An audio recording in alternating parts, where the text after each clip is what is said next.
My name is William Greenalge. I'll be your moderator for today's meeting. Everybody should have received a packet.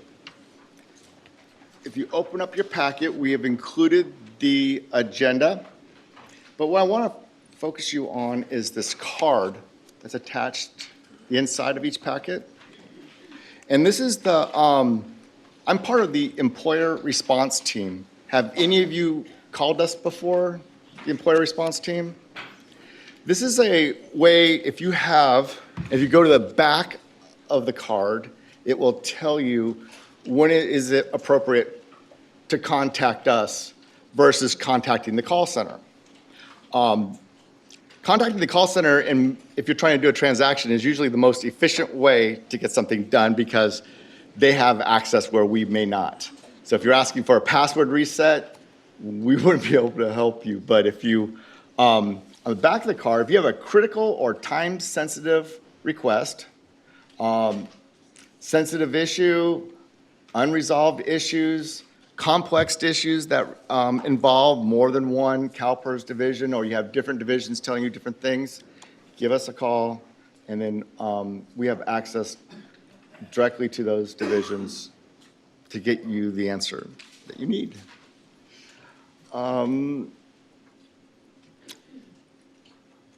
Next year, for the 2020, the SEAC meetings will be held at CalPERS in the Lincoln Plaza. In fact, we'll be hosting them at CalPERS for the next 2 years. The dates aren't firm yet. We're waiting for next week's CalPERS board meeting.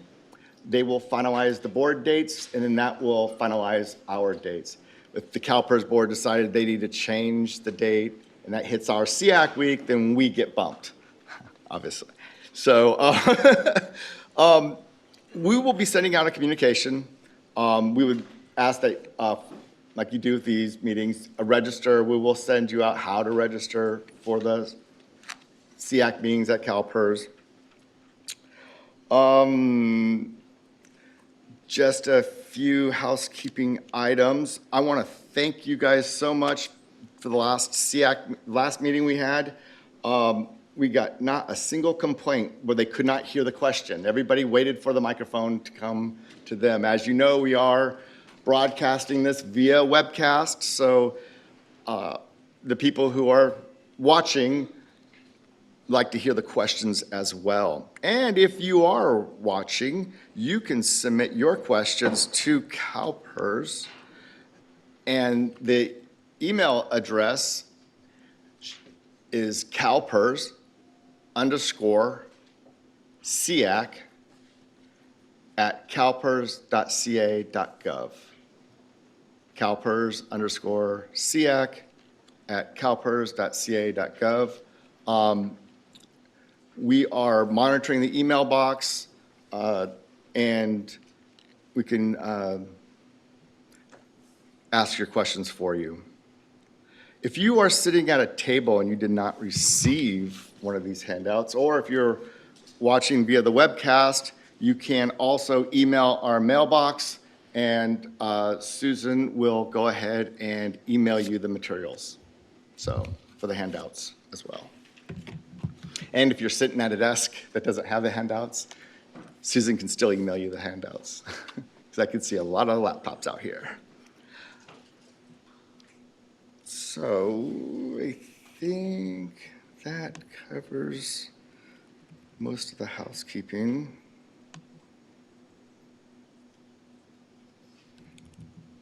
Yeah. So let's get started. Actually, we have if you look at the agenda, you'll notice it's pretty light for today.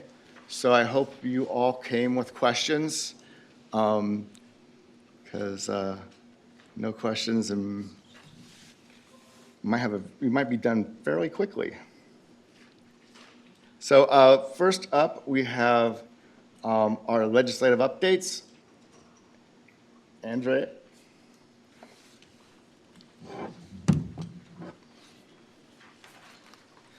And right here is the clicker to advance a slide. Let's see. Yeah. Awesome. Hi, good morning, everyone. My name is Andrea Peters, and I am with the Legislative Affairs Division. So I'm going to do a quick state legislative update. We'll be talking about 3 bills today. So in your packet, you guys will have a list of all the bills that CalPERS has been following, but there are 3 in particular that relate to schools. So let me give you those numbers right off the bat. The first one's going to be AB 672. The second one is going to be SB 266. And then the third one will be SB 782. So I'm going to go ahead and start with SB 782, as that is the CalPERS omnibus bill, our housekeeping bill. That bill was signed this year, and there are 2 provisions within that bill that pertain or that would be helpful for schools employers to know. The first one is a provision within that bill that is related to marriage as a qualifying event after retirement.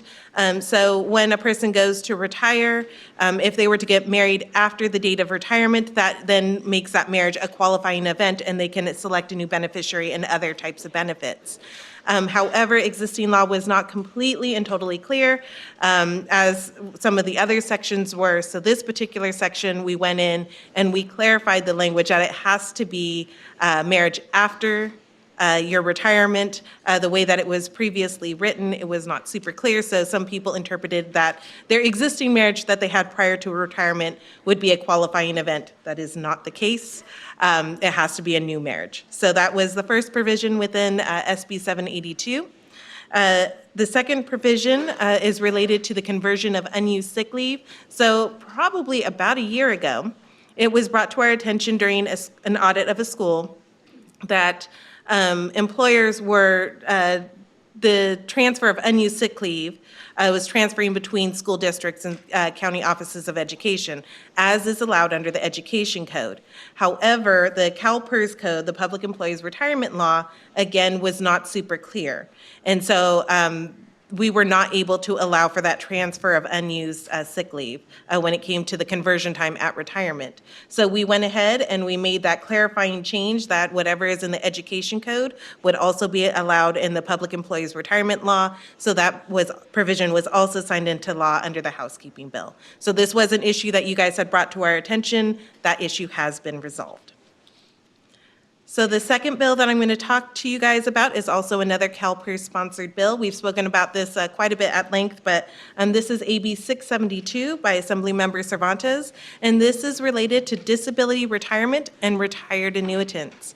So this basically clarifies, once again, existing law, that if you retire or you take a disability retirement from a position, that you cannot return to that position as a retired annuitant.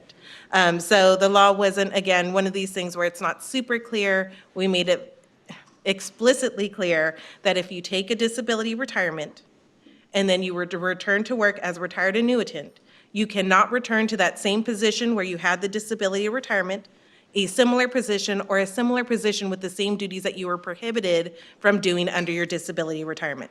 Again, just clarifying in nature, but another bill that was signed into law that we wanted to bring to your attention. The last bill that I have is SB 266 relating to disallowed compensation.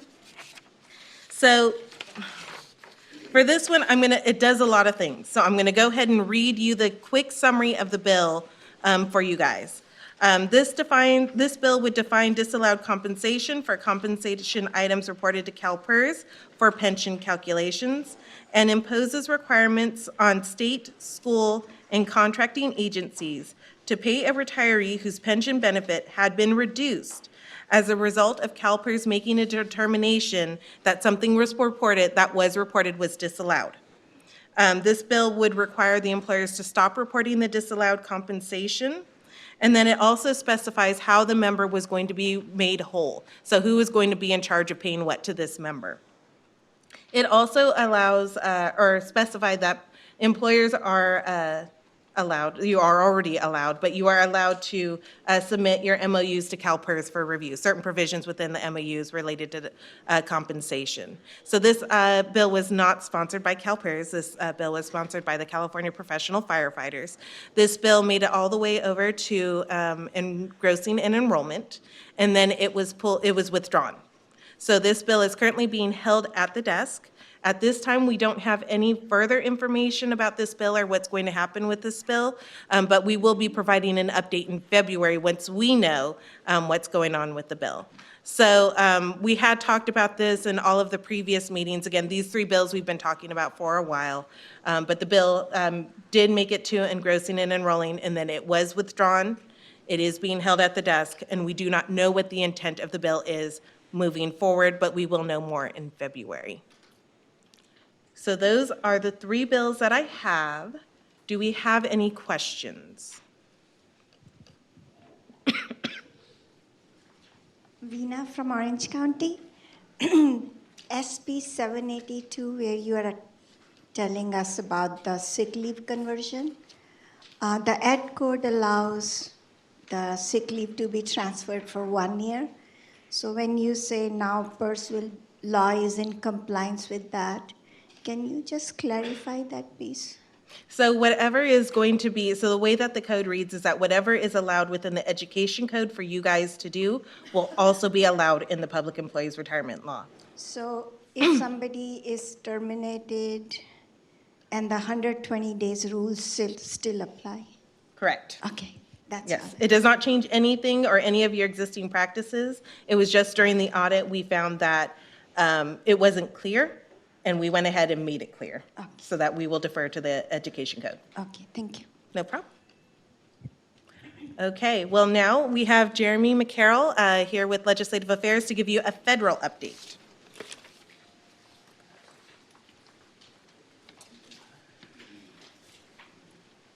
Good morning. Thank you, Andrea.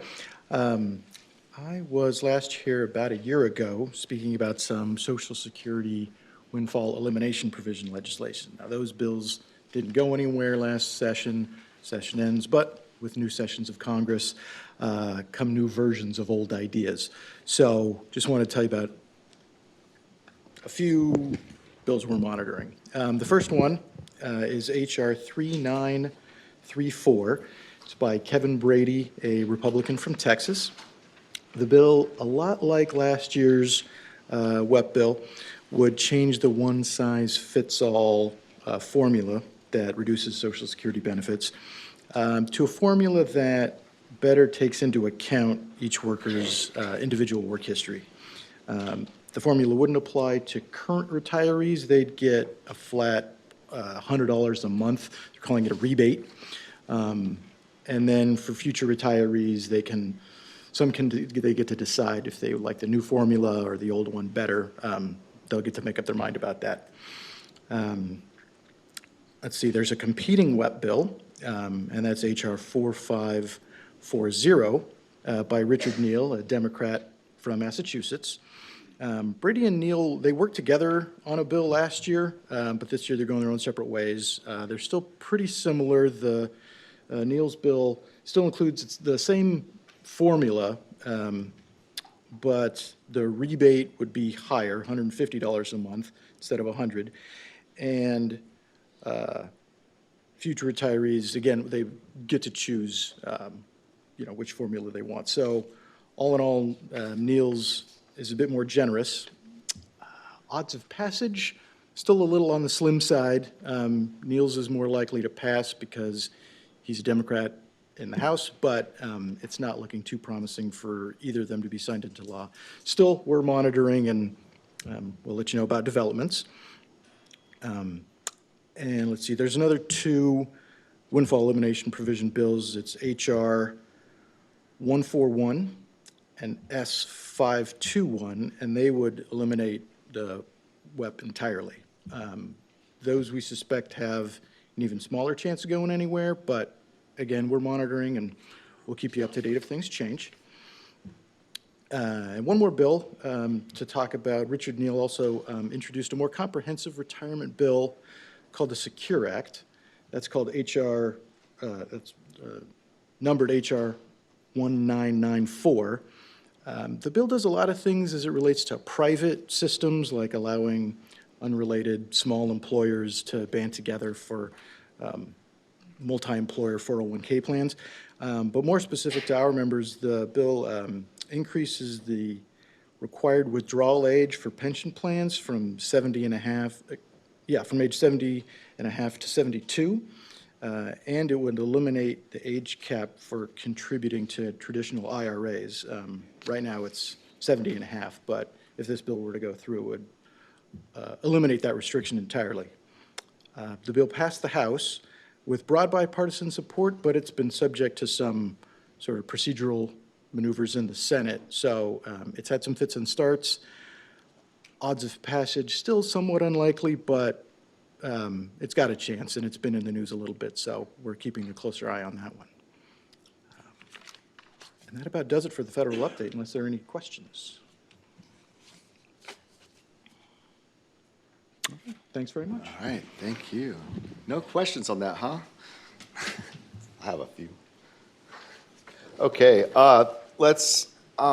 next up we have Megan from System Enhancements.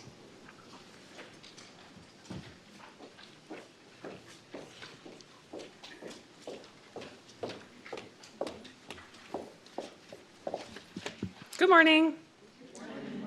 Because we also have a light section here. We only have two things to really talk about today. There is a cosmetic change to your login screen starting on the 23rd of this month. So it's a new, beautiful picture that's more ADA compliant for when you log in. So that's something to expect. And then the only other thing that's an enhancement that's coming is we added a payroll exception validation message for when you report special compensation for retired annuitants. So that's the only two changes that we have coming down. There are some things coming next year that we can give you a little bit of a preview on that has to do with system access. We will be starting the process of removing system access for those people who have separated from your agencies, but we're going to talk about that more in our next meeting in February, I believe, yes. So we don't have a lot of information for you at this time on that. But I can take questions if you have any. I'm here to answer anything you have on system issues or enhancements. I like it. Okay. Or retirement appointment reconciliation. That's the other thing that I can answer questions on. Great. I like it. No questions. Everything's working great. Thanks. All right, thank you. So next up, we have CalPERS reporting. Tim Herbeck.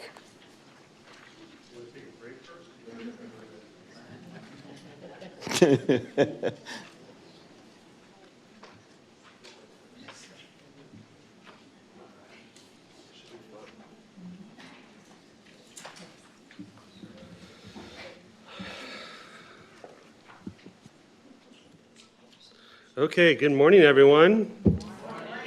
Can we call ourselves family today? We're all family, right? We're going to be nice to each other, especially be nice to me. Want to make sure we set that precedence now. I view you as family, it's view me as family, all right? So I'm here to talk about reporting compensation for school employees. I know this is your guys' favorite topic since we pretty much talk about it at every single SEAC meeting, every ed forum, and every special meeting possible. So I'm here to hopefully clarify a few things, the difference between classified versus certificated, and also what is compliant, not complaint, but compliant pay rates. And then I'll quickly touch base on managing adjustment reports, basically, when and how to best use my CalPERS to process adjustment records.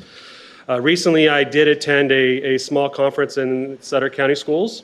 Thank you very much for inviting me out there. It was very good dialogue with the representatives that were there. And there were some good questions that came out of that conversation that helped kind of lead to this presentation. So if I say anything different today than I said at the Sutter County Schools presentation, just know it's because the questions you asked, I had to take back and basically get educated myself on why I wasn't right. So we'll see how that goes. So every single time that CalPERS comes out and does either an audit or we call you in regards to what is compliant or non-compliant payroll, and we do a denial of reported benefits at time of retirement, or there's any other type of question, we will always quote a series of government codes.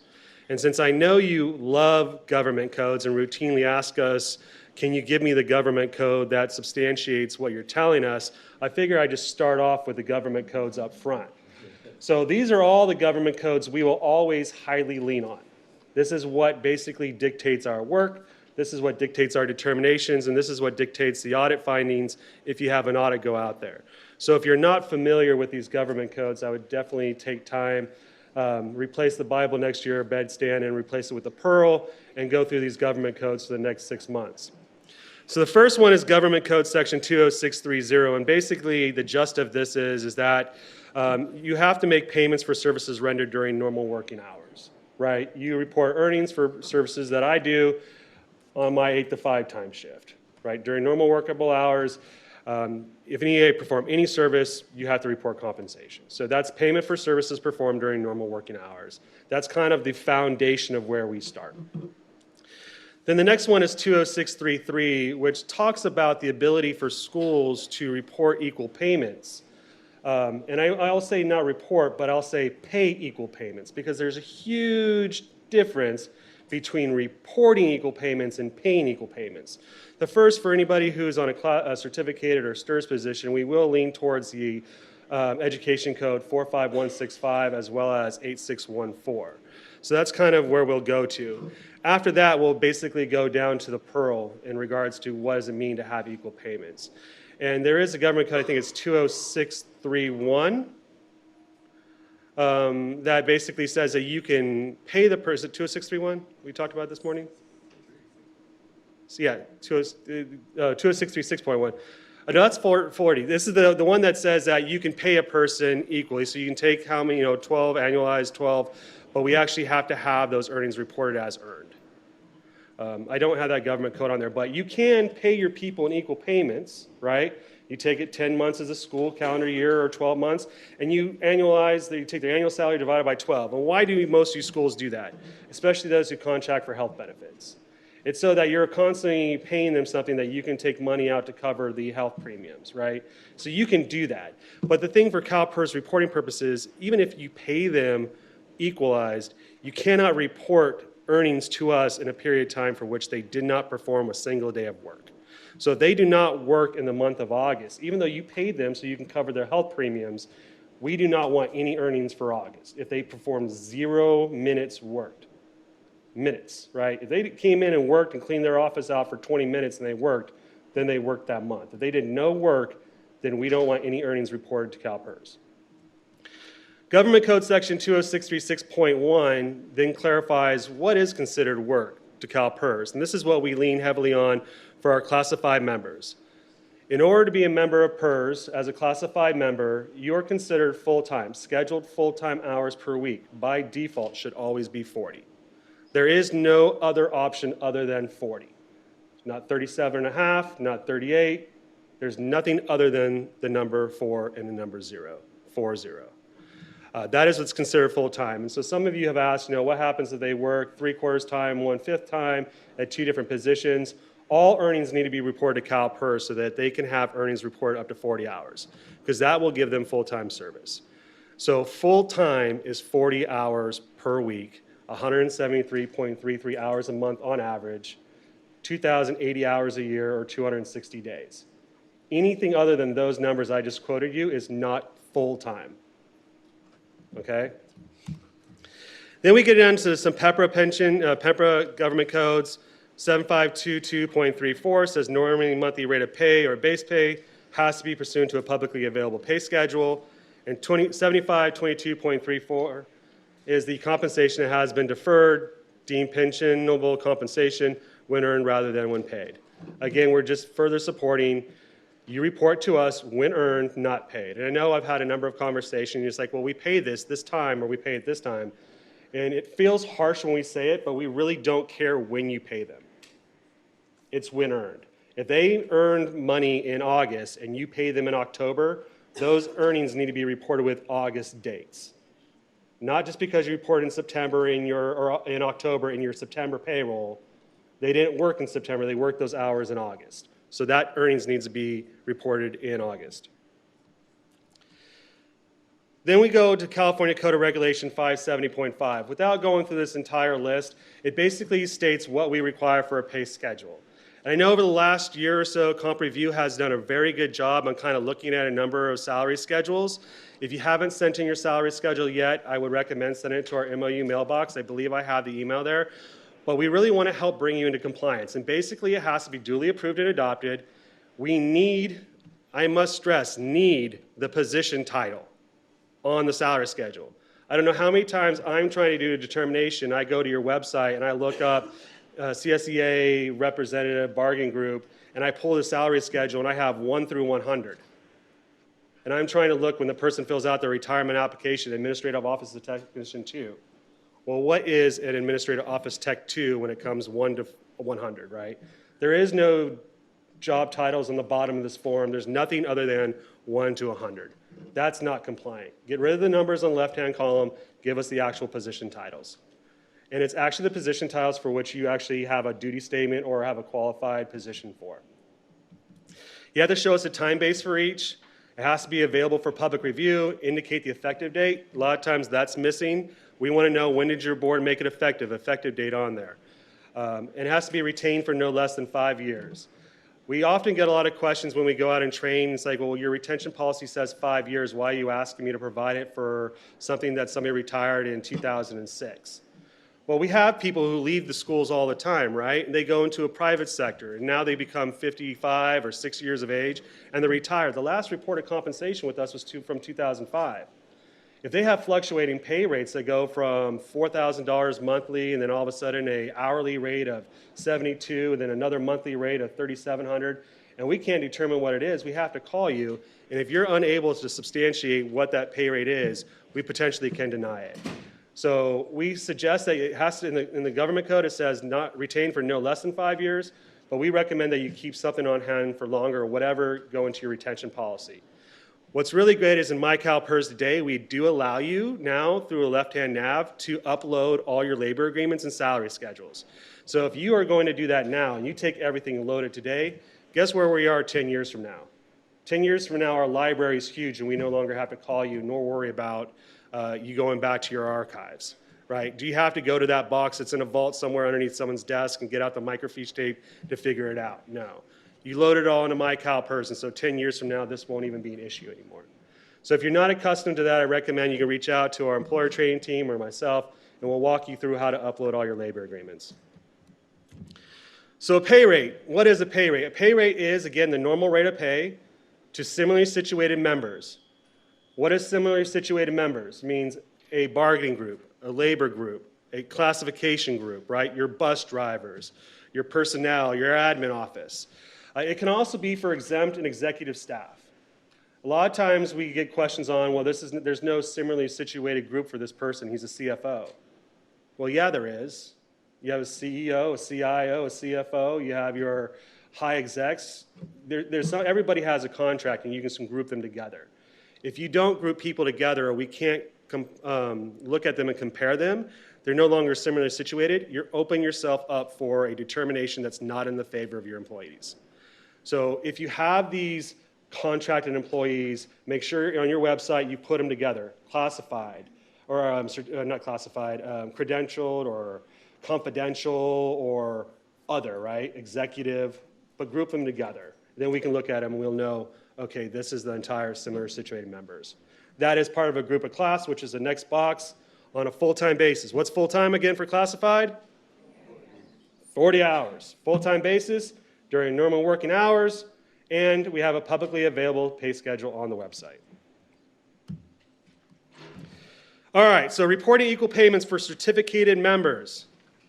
I'm going to bold certificated. They wouldn't let me bold certificated on my PowerPoint, but I want to put this out in bold. Shoot off fireworks. This is only for certificated members, right? The position for which is credible service would otherwise be reported to CalSTRS defined benefit program. So if they're certificated, it has to be a position that you would otherwise report to STRS, not one of STRS' other defined benefit programs that they have. It is a STRS position that would be reported to STRS. The member is eligible and has elected to remain with CalPERS. That means they either had prior PERS membership with us or they were a PERS member and had a break in service, I think, of less than 120 days or something like that, right? So they can stay with PERS. They have the ability to us, and they fill out a right of election. So it's a STRS position that's supposed to be reported to STRS. They have the ability to stay with CalPERS. They fill out a right of election.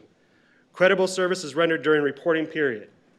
This means that, okay, I have a STRS position that would otherwise be reported to STRS, the guy elected to CalPERS, but now we follow the California Payroll government codes during normal working hours for which months services are performed. So the teacher works August through July. I don't care if it's 5 days in August and 4 days in July.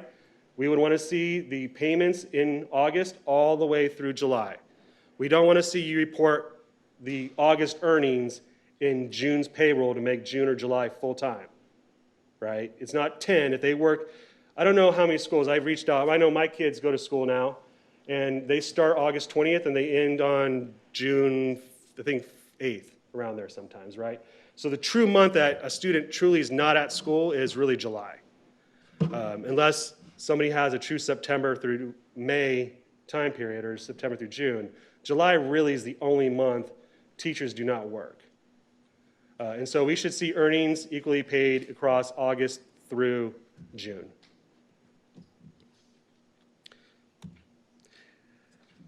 Non-compliant certificated compensation. What does this mean for your certificated people? The position does not qualify for STRS. It's one of those positions that STRS would not accept underneath their retirement plan. The employee did not perform services during the month they were paid. Again, you're trying to report earnings in July. They didn't work July. The pay rate does not reflect a full month's increment. You cannot take an annual salary and divide it by 10.5. We don't have a half month. We have 12 full months, right? So if you're going to pay them across August through June, that's 11 months. Take their annual divided by 11. Unless they're truly working September through June, we should see the annual divided by 11, not 10. Pay rate not pursuant to a full-time certificated salary schedule. A lot of times to look at a salary schedule, you'll have your normal teachers, qualified regular school season. They make a monthly pay rate of $7,200. Then all of a sudden you have a summer session. They're performing the exact same duties. They're doing the same thing they were just doing 2 weeks ago. Their job hasn't changed, their teaching hasn't changed, their duties haven't changed.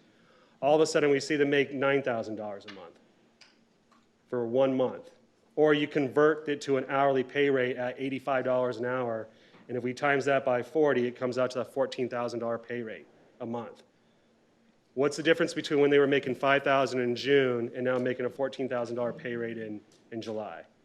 So it has to be equal to the full-time equivalent. Don't convert or change the pay rate just because they work in a summer session. So summer session, reportable to CalPERS. Tim? Yeah, we'll take questions at the very end. I want to kind of get through this. So reportable to CalPERS, summer sessions. When do you report summer session to CalPERS? Well, first, the position qualifies for PERS reporting. If it's a classified position, it's always reportable to CalPERS. You keep reporting. If they perform 1 day of service, you go all the way through the summer. And we're going to have a circular letter that's going to come out and address this. So classified members, if they perform 1 minute of duty in a summer month, you report earnings to us, and it's earnings for that 1 minute, 5 minutes, 1 hour, 2 hours. I shouldn't see $5,000 of earnings for a person who only worked 2 days, right, unless they make that much money.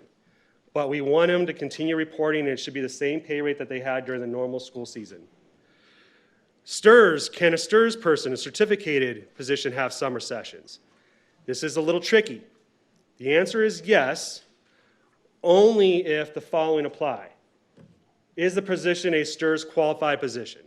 So would STRS normally accept that summertime earnings to them for the STRS retirement plan? If the answer is no, then the position is not reportable to us. If it is a STRS position and they do have the ability to stay with PERS and they work that summer session, then we would want you, just like STRS would want, it's considered a different position, and we want a new right of election. So if you have a credentialed teacher who's going to work in a summer month, and that summer time would otherwise be reported to STRS as a second full-time position or a position that's reportable to CalSTRS, you can report that time to CalPERS, but we do want to see a new right of election because they should elect to have that position also reported to CalPERS. It's a new position. okay? And again, it has to be for normal full-time rate of pay as earned pursuant to the salary schedule reported on time-based defined. I only have a few more slides left. I want to get into this, but I'm sure you guys have tons of questions regarding everything I just talked about. But I found it very useful for correcting payroll when I was out at the Sutter Sutter County Office of Education to talk about how we do adjustments. So a lot of times I get questions on, well, we have an enrollment change. A person's separation all of a sudden from a public agency made them classic to PEPRA, and where we're told to back out all these years, 5 years worth of payroll. Or someone chose to do service prior to membership, right? They send in this form, I want to buy all this time, and we now deem it to be an arrears situation. And that bumps their membership date from a 2013 and more current to back to 2011. You're changing them from PEPRA to Classic. These things happen all the time, and there's no way to stop it. I mean, I wish we could, but it's just going to happen. It's the nature of our business. We're dependent on too many other outside liars. Right, you guys are dependent on public agencies and state agencies. You're dependent on another county office making sure they're tracking the 1,000 hours properly. There's no way to control everybody, so these situations happen. When they do happen, we have 3 ways to have you correct the payroll. Either A, you can use the normal report, XML reports, adjustment reports to back it out and re-report it. The more easier way is to use the maintain feature, so you can use left-hand maintain, and you can basically do reverse correct. We'll do the back out for you and re-report. But if there's an enrollment level change or a non-contributory status change or any other change, both of those options won't help because it won't post the financials correctly. So if you are requested to do an enrollment level change or a non-contributory status change, anything of that nature, you probably just need to call a call center and ask to speak with a payroll representative because we can help then stage the reversals and the backouts by fiscal year for you. It works 9 times out of 10. And that way we can also work with our membership team to either update the non-contributory status so the contributions when you back out are given back to you as a credit, and then when you re-report it, we'll flip it back. Or we can change the enrollment level from PEPRA back to Classic or Classic back to PEPRA, so then the reversals financials go to that rate plan, and then we'll flip it again and have you re-report it. So if you are looking to have to do any of these adjustments, there are other options for you available. Contact us. You don't have to always manually create a report. The other thing to know is there is an option right now in one of our drop downs. It's called manually create earned period report. Please do not use this at all if you're doing just adjustment transactions. The reason being is it's technically consuming your earned period, and there's no way for you then to re-report a secondary earned period. So the process is going to take 3 weeks. If you post adjustment transactions in an earned period, we need you to back those out. We have to work with our IT team to basically reverse financials out behind the scenes and then hide both reports. That's consuming resources on our end, and it takes 3 weeks. And sometimes that takes you beyond your 30-day reporting period. So I'm just here, if you use that today, do not use manually create earned period reports. Also, if you're submitting adjustment records and you're not sure if you're doing it right, make sure you have that test flag indicator on your report so you know for a fact it's never going to post. Because otherwise, if you post something you didn't mean to, there's no way for us to quickly and easily back it out so you can re-report your normal earned period. We already went over enrollment level changes, appointment changes, when do they happen, service credit, or earned periods prior to July. And I talked about the different ways for the back out reapply, creates 2 reports, but it doesn't impact financials, back out only, or phase correction by fiscal year. So I kind of already covered that slide. All right, now is the time that I've been waiting for all day. Questions? No questions. Thank you all very much.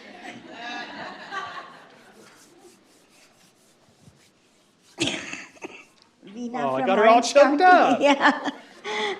First, I want to say thank you for the last couple of memos that came. They were actually in a very simple language, examples that an average person like me can understand.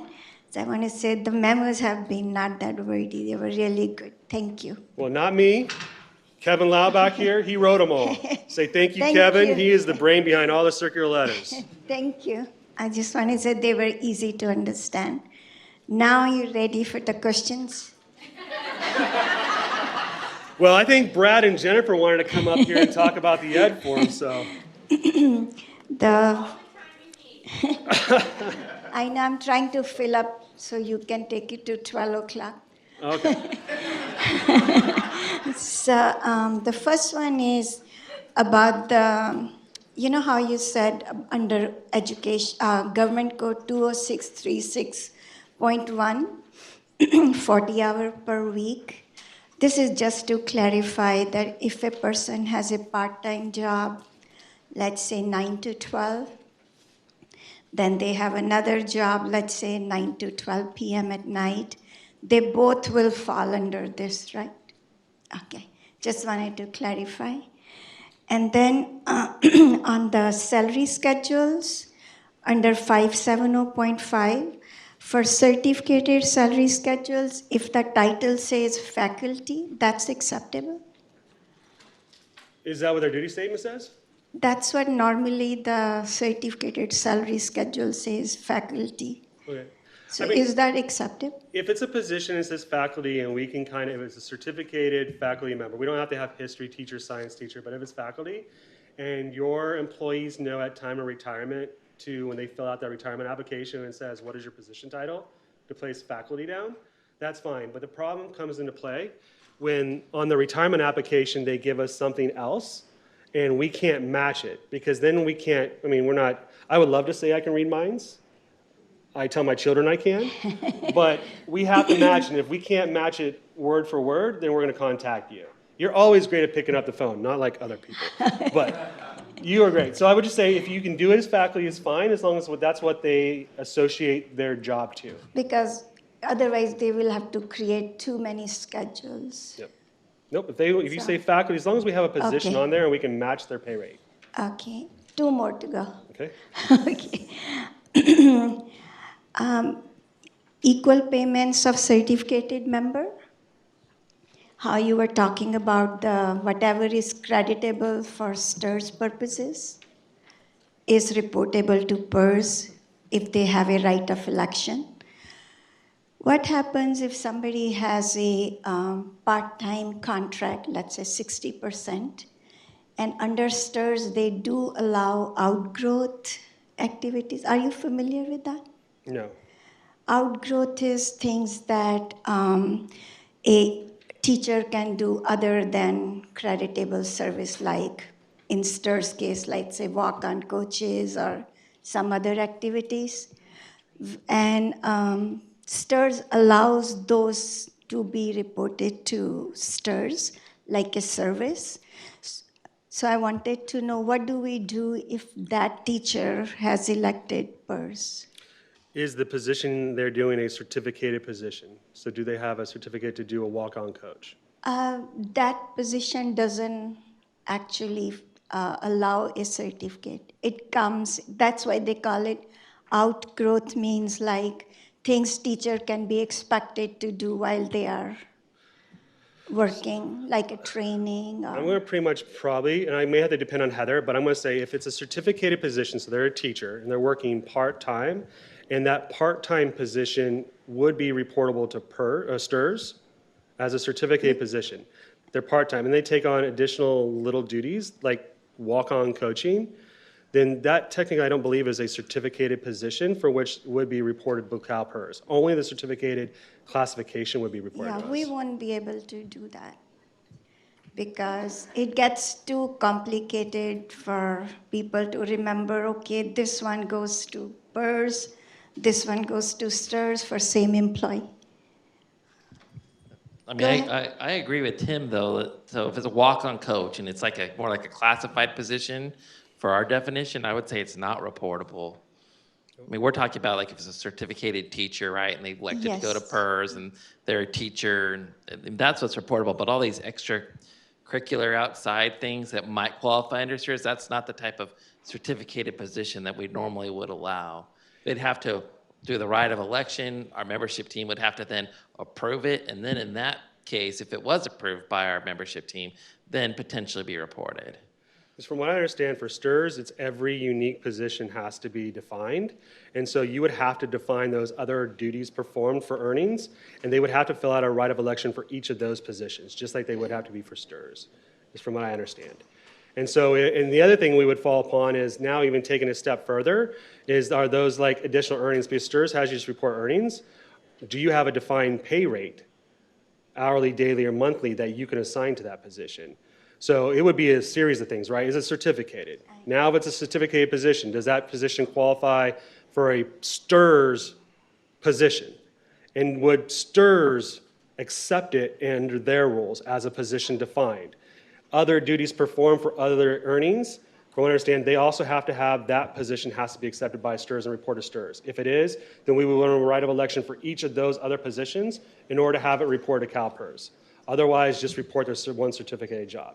But even if you meet all those, you still have to have a pay rate that we can match it to. You can't just give us earnings or make up a pay rate. Similar to the circular letter about coaching stipends. Okay, and the last one. The example you used for that full-time certificated salary schedule, working summer job, the example used, their pay rate was $7,200 and then $9,000.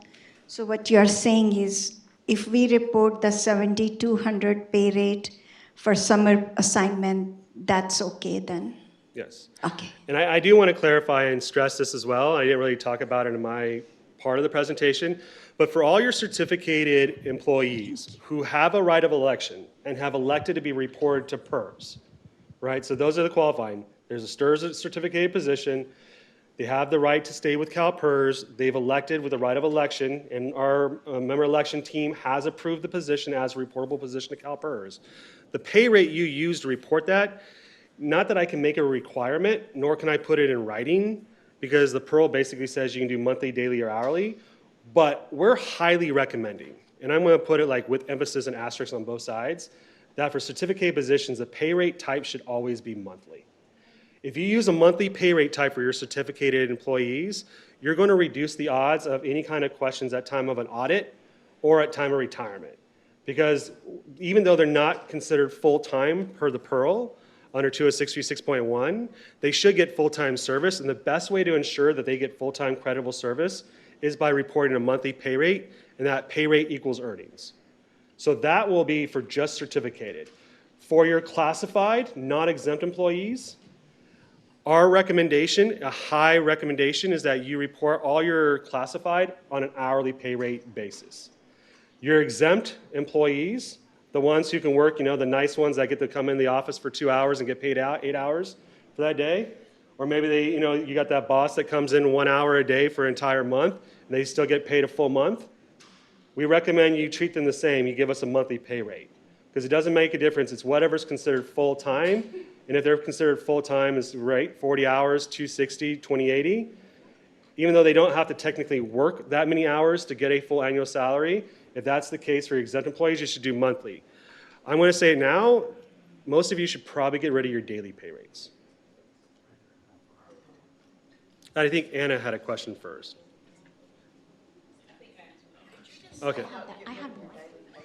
I am telling you, our recommendation is for you to get rid of daily pay rates and go for your exempt monthly and back. The reason being is you're going to take your daily, and depending on how you take your annual for your high-end people, if you do anything less than an annual divided by 260 days to come up with a daily pay rate, you are opening yourself up to a denial, an audit finding, and technically speaking, pension spiking.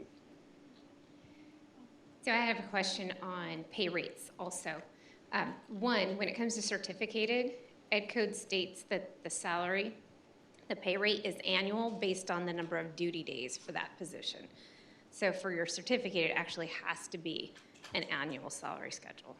It can be an annual salary schedule, but we don't, at PERS reporting, we don't have an annual pay rate type. That's why we say for your certificated, divided by the number of months they perform one day in. So if it's 10 and a half, you take the annual divided by 11. That's your monthly pay rate that's reportable to CalPERS, and the earnings should be equal to that. When it comes to reporting like the summer school positions, in our county anyways, actually that summer school rate is less than what they would make during the school year. We would report that summer school rate based on what the salary schedule is for that summer school time, correct? Not use their regular rate, because it's a secondary position. Hi, so for the summertime pay rates, generally what we're seeing it's an enhanced pay rate for the regular position that they would have performed during the normal academic year. So even though if you do have, let's just say, math teacher, let's just keep it simple, right? If I get $10,000 a month and then summer session, well, is now $12,000 a month, we're still recognizing that as a regular math teacher unless they truly got like a general increase per se for $2,000 going forward, because we're viewing that summer session as it's, you're giving them the extra incentive for them to come in to work. Now you can still pay them the $12,000, but we still want to see the $10,000. So unfortunately for the employees in our county, we don't do that. In fact, it's typically less than. So you might get that $10,000 during the year. Summer school is $7,000 a month. But why are they getting 7,000? Like, why would you pay them Because different? that's that hourly, that's because they're paid based on an hourly rate. It's less than what that person's contracted rate. It's a summer school rate. So I would say the pay rate should be the same because the pay rate's defined by a math teacher. Your earnings can be decreased. The pay rate is on a salary schedule for summer school that says it's this much per hour. It's a separate position. It's not a math teacher. But I guess what I would be saying is, and Seven Kevin is that if we say, well, we're looking at it as a position's a position, they perform the same services, the pay rate should be the same through the normal school year into the summer. Earnings can be equal to or less if you're paying them less because they're not performing the same quantity of duties. But if we make an exception and say, okay, report a lower pay rate and lower earnings for your summer because you have it on a salary schedule, then the flip side is, well, then why can't I do a higher premium rate and pay rate? So for us, if it's the same duties, same position, same performance, the pay rate shouldn't change, but you can modify the earnings less. It's not the same position. You guys change the position, you enroll them in another appointment? They do not do appointments in CalSTRS. Well, to us, it's all the same appointment. Well, with schools, we do one appointment for however many positions that they have with. Well, I'm going to say for your certificated, because this would be a position reported STRS, if it is a summer session, like I said, you are going to have to create a new appointment for that summertime because we need a right of election for that position. So then we would be able to match that to a salary schedule because technically it's a new appointment with a new right of election, and we would match it to a salary schedule for that position. So it would be a different appointment altogether, not a continuous one. And then you would report the correct pay rate for that If position. it's a unique new position, that would be by STRS, and we have the right of election, and our election team allows for that position to be reported to us, then we would accept the pay rate if it otherwise would have been reported to STRS.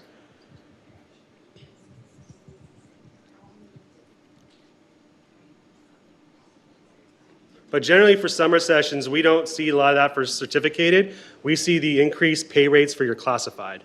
Hi, Anna Lambert, Riverside. I guess I'm confused. If you're saying that it's the same position, why would there be a need of right of election? Well, she was saying it was a different position. Well, for us, it is a different position, but you were saying that, If it's the exact same position for STRS, but for STRS, from what I understand, Heather, is that it's a school session. That's one position. For STRS, if they go work in a summer session, that's a separate position. So because STRS deems it as a separate position, we are going to require it to be a new appointment, and because that's a new position with STRS, they have to take that position and say, here's my normal work position. I elect to have this normal school year report to PERS. Now I'm going to go work, and once that time's over, I'm going to work the summer session position. It's a new position. I have the right to either elect to have it reported to STRS, or I can elect to have it reported to PERS. Since it's technically a new position for STRS, we would want you to enroll them as a new appointment. They would have to fill out a new right of election because they're electing that position to be reportable to us. Heather and her team would then go in and look at it and say, yes, this also qualifies for us. The earnings can be reported. And because it's a new position, we would go to your salary schedule and say, can we match this accordingly? in that case, if it's a new position, new right of election, then we could potentially have a pay rate that reflects based on the salary schedule that the district Yes, created. if it is a STRS position for a STRS qualified pay rate and we have a right of election, I would say that would not be a problem. Okay. I have a question, Tim. Okay, so one thing to add is that typically if you have one of these summer session positions and they've never been a member of STIRS before, they're not going to qualify for the election. So that's just something to keep in mind. So unless they've maybe permissively elected into STIRS for a part-time position in the past and they have membership and then they're taking one of these summer sessions, then they would, on the date of hire of that summer session, qualify for membership mandatorily in STIRS because of previous membership. Then they would be able to do the right of election as long as they qualify based on our requirements. So that's just something to keep in mind. But the majority of these, if they've never qualified for membership in STIRS, they're not going to qualify for the retirement system election because they're a temporary position that they're taking for the summer.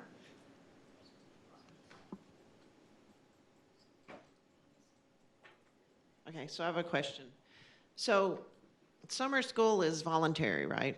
So we have some teachers who work summer school this year, they don't work for 2 years, and they work summer school again. Do they need to fill out a right of election every time they work summer school, or will one suffice? If it's a new position, it needs a new election. So then they have reported summer school this year, not next year, not yet next year, not next year. That's missing payroll. So should we separate that, open Yes. up another one? Separate them. Separate them after this session, and then who knows what can happen in the future? Yes. Okay.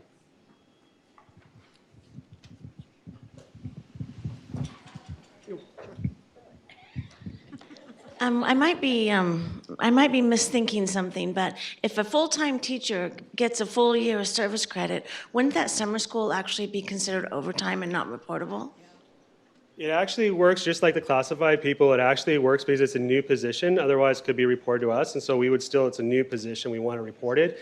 It actually works out because for right now, they would have 2 zeros in their 12-month average, and it actually reduces their overall. So if they are electing to go in for 2 additional months, it's in their best interest. Just like STIRS would take the annual earnings and divide it by 12, they performed and received earnings for a position that does qualify, like Heather was saying, then it's in their best interest to have that time reported because it almost brings them up to their 12-month annual average.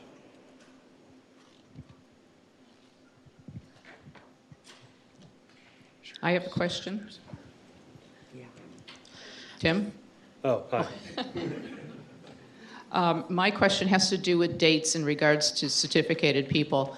If we have a 10-month faculty and they are paid, they're salaried over the 10 months, okay, and they're paid from the beginning of the month to the end of the month, then they come to retire.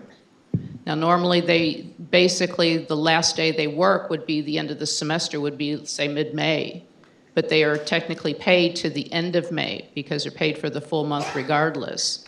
Now, for retirement purposes for PERS, I originally had told her to use June 1st as her retirement date because she would be paid through the end of May. Now I'm being given a different story saying that technically for PERS purposes, she should be retiring the day after her last day worked, which would be May 20th. But when we record in her salary for the month, it will be shown from May 1st through the 31st. What is the correct way of reporting someone who's retiring, who's certificated, and they're retiring technically after the end of the semester? So I have received this a number of times over the last couple of months, especially in July and August, because HR applies a separation date equal to the day after last day services are performed, which is reality what you're supposed to do. But you have now taken the 10 months, equalized it, and we need those full earnings because technically you're allowed to equalize the annual salary across 10 months. So you could have a payroll record from May 1st to May 20th and have the full earnings in there. Now, in our system, it will look like for that one earned period, they have greater service than possible, but it's still going to count as a full service credit anyway, so it doesn't matter. The other thing is, and yes, if they were to put a June 1st retirement date so you can do it there, it doesn't have really any downstream impacts because you're going to report payroll from May 1st to May 30th and give us a full earnings so it looks accurate, and they can do it. Now, the question is, if it crosses fiscal years, maybe there's a benefit to them and we have to look on a case-by-case basis. But generally, I just have them go the end of the month, the first of the next month, so you can do the full earnings.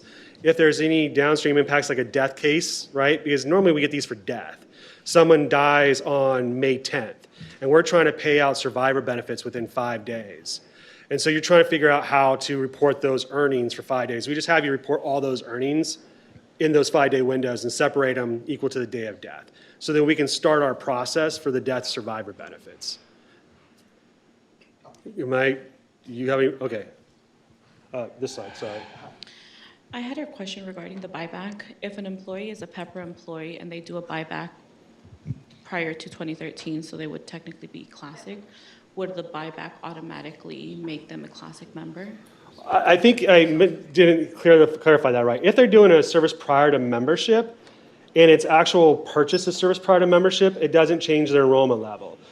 What we see in most cases is a person goes in and does a service prior to membership to get that additional service, and it's for like, say, 2011 through 2012, and we look at it and they have 1,500 hours reported in a calendar year, right? Now all of a sudden it's, you didn't track their 1,000 hours, they should have been a member all the way back. And now that moves their membership date prior to 2013. And that's when the cases come into play where we have to have you back out all that payroll, it's an arrears situation, then re-report it all again. And the only way for you to back out that payroll, if you do it before we flip the enrollment level from PEPRA to Classic, or Classic to PEPRA, or vice versa, is you have to utilize our assistance because we would reach out to Heather's team to flip that. And then just to add to that, because I know you mentioned buyback, if you're talking about like a redeposit, we already take that into consideration. So the CalPERS system knows if somebody has refunded a previous like school employment time that was prior to 2013. So when you enroll them after 2013, the system will see that and will use that membership date. So even if they buy back later, that's already been taken into consideration. So you shouldn't see a flip in that situation from PEPRA to Classic. They just would have been enrolled Classic from the get-go. It'll look strange because you're like, well, wait a second, the membership date I see is after 2013, so how is this person Classic? And in those situations, that's when you can always contact us because we can explain that because you won't see that prior refunded period that's making them Classic. Going back to the separation dates and retirees, don't you have to be really careful though in December? Because if you're reporting all the way to the 31st and you tell the employee to put their retirement date January 1, you're delaying their first COLA another year. Yeah, I mean, as I said, it's kind of a case. Really, we want you to report the separation date and then just have the earnings. And I don't think we will have a problem. We see more than one service credit for that month, especially if we know there's a. I mean, we can look at the appointment, right? We'll see it's a certificated appointment. We have a right of election, and you should be fine. Like I said, that's the same thing for like a survivor benefits, death benefits, any other thing where a separation date is dependent on something else. Then they should do the right separation date. Hey, Tim, the example they used about the retirement date, May 21st versus June 1st, because of the equal payment, since that employee is entitled to retirement May 21st, since their last day was May 20th, by moving it to June 1st, they lose that 10 days of retirement benefit.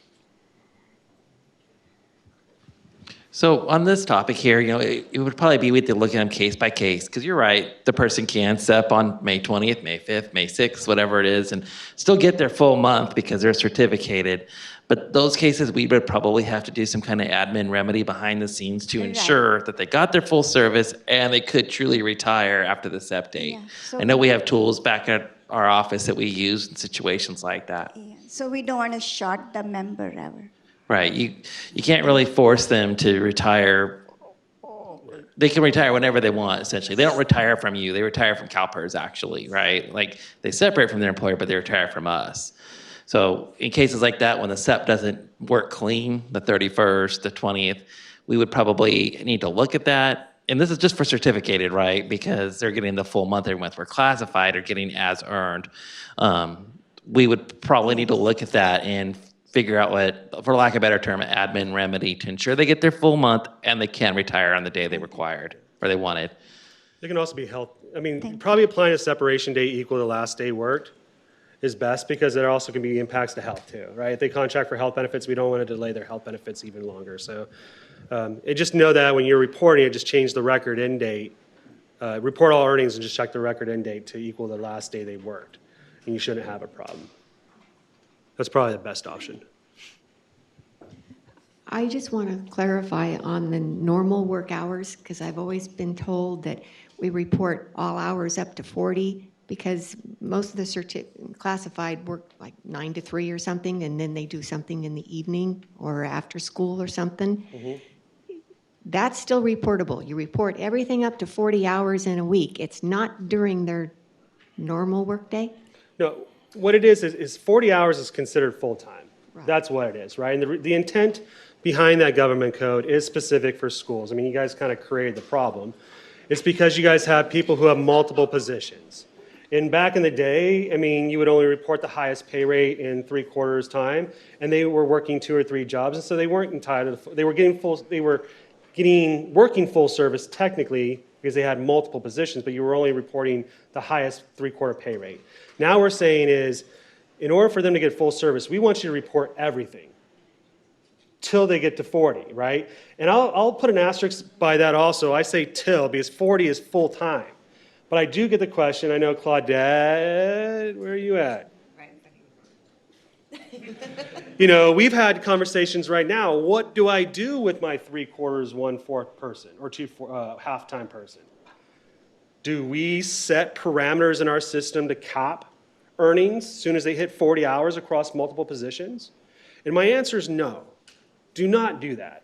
Report it. And if it does take them to 190 days a month because it's 2 positions and technically, those 20 days or so or maybe overtime, we still need you to report it because that's the way it is. And then what we'll have is our membership team will eventually look at it. And if it's consistent over a period of time, there's a whole bunch of behind the scenes things that you guys aren't aware of that we're going to determine, okay, which has a higher benefit, which has a higher pay rate, which has the most years of service. That's how they make the determination. It's a pretty lengthy process to tell you then this position's overtime, go ahead and back it out or re-report it. But in no way or shape or form should you guys ever try to build in parameters to stop it at 173.